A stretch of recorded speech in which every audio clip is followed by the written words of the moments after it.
Hello friends, welcome to my dean channel. நம்ம சேனலை subscriber பண்ணாதவங்க பண்ணிக்கோங்க. கூடவே பக்கத்தில் இருக்கிற பெல் ஐக்கானையும் கிளிக் பண்ணினீங்கன்னா நம்மளோட எல்லா அப்டேட்ஸும் உங்களுக்கு உடனுக்குடன் வரும். ஸோ வாங்க வீடியோக்குள்ள போகலாம்.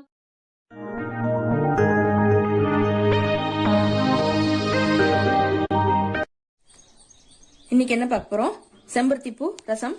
நார்மலா நம்ம வைக்கிற ரசம் தான், என்ன செம்பருத்தி பூ ஆட் பண்ண போறோம், அவ்வளவுதாங்க. வாங்க பார்க்கலாம். அதுக்கு என்னென்ன தேவையான பொருட்கள் சொல்றேன்.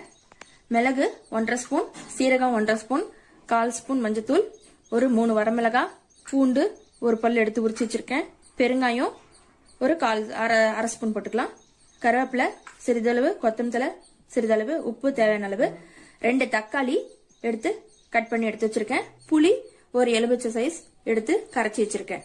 செம்பருத்தி பூ நம்மளுக்கு இதுல இருந்து தேவையான அளவு எடுத்துக்கலாம். ஒரு 10 பூ எடுக்க போறேன். நல்லா கழுவி எடுத்து வச்சிருக்கேன். இத நம்ம இந்த காம்பை எடுத்துட்டு இந்த பூவை இதழ்கள் மட்டும் பறிச்சுக்கணும். இந்த காம்பை எடுத்துடணும். கீழே இருக்கிற காம்பும் மேல இருக்கிற காம்பும் எடுத்துடணும். இப்போ ஒரு மிக்சி ஜார் எடுத்துக்கோங்க. அதுல இந்த பூவை போட்டுக்கலாம். நம்ம எடுத்து வச்சிருக்கிற இந்த தக்காளியும் போட்டு நல்லா பேஸ்டா அரைக்க போறோம். பேஸ்டா பூவெல்லாம் எடுத்து போட்டு அரைக்க போறோம். தக்காளி போட்டோம். இப்போ பூவெல்லாம் எடுத்து காம்பு தனியா இதழ்கள் தனியா எல்லாம் எடுத்து போட்டாச்சு. பாருங்க, தேவையான அளவு பூ இங்க இருக்குது. நான் ஒரு 10 பூ மட்டும் தான் எடுத்து போட்டிருக்கேன். அரைச்சிட்டு பார்க்கலாம். வாங்க பாருங்க, நல்லா நைஸா பேஸ்ட் மாதிரி அரைச்சி எடுத்தாச்சு. இது ஒரு பக்கம் இருக்கட்டும். இப்ப நம்ம சின்ன ஜார் எடுத்து அதுல நம்ம எடுத்து வச்சிருக்க வரமிளகாய், சீரகம்,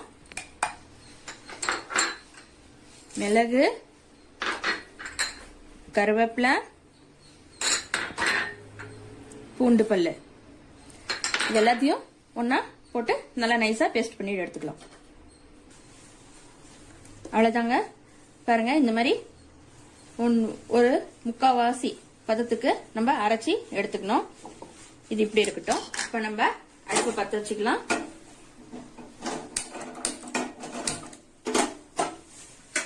ஒரு பாத்திரம் வச்சுக்கலாம்.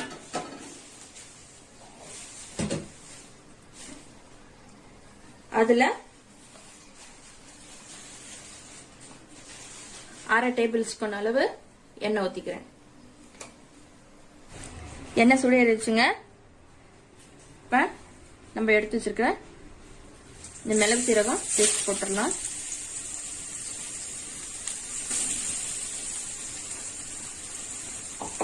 அது கூடவே ஒரு கொத்து கருவேப்பிலையும் கழுவி எடுத்து வச்சிருக்கேன். வதங்கட்டும். சிம்ல வச்சு நல்லா லேசா ஃப்ரை ஆனோன்னு நம்ம எடுத்து வச்சிருக்க இந்த பெருங்காய பொடி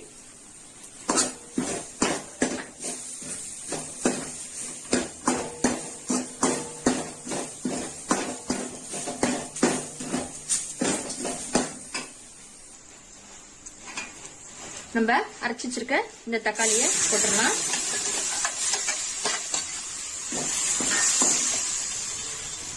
அது கூடவே புளி கரைசலும் ஊத்திக்கலாம்.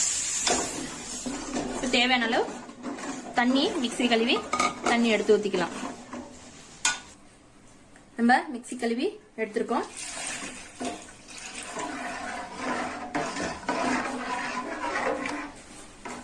எடுத்து வச்சிருக்க இந்த மஞ்சள் போட்டுடலாம். தேவையான அளவு உப்பு,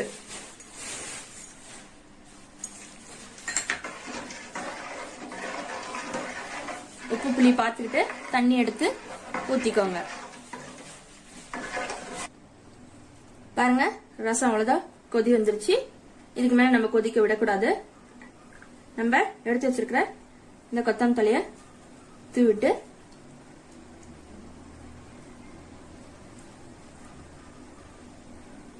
ரசத்தை ஆஃப் பண்ணி விட்டுறலாம். அவ்வளவுதாங்க.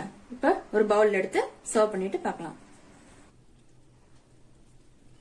பாருங்க, நம்மளுடைய செம்பருத்தி ரசம் ரெடி ஆயிடுச்சு. இந்த வீடியோ உங்களுக்கு பிடிச்சிருந்தா லைக் பண்ணுங்க, ஷேர் பண்ணுங்க, கமெண்ட் பண்ணுங்க. மறக்காம நம்ம டீன் சேனலை சப்ஸ்கிரைப் பண்ணுங்க. தேங்க்யூ.